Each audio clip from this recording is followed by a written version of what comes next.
băng lâu ngày đốt na chú ý mà lâu ấy ô cô cái nằm bầu ngày đốt na này bát ca cuối cùng lại ca sĩ kitsi thiên pa một thế na giống cái này băng lâu và phát gột chú ý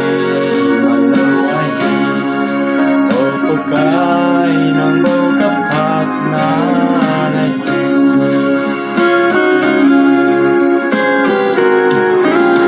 xin phát ca có duyên yêu qua đi cái hẹn cả thấy chân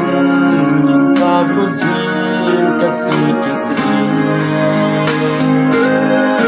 bagai bang bawa pagot curi malau ahi oh kai nang boka patna nahi kahin na chuting pel chung na chung Insta oh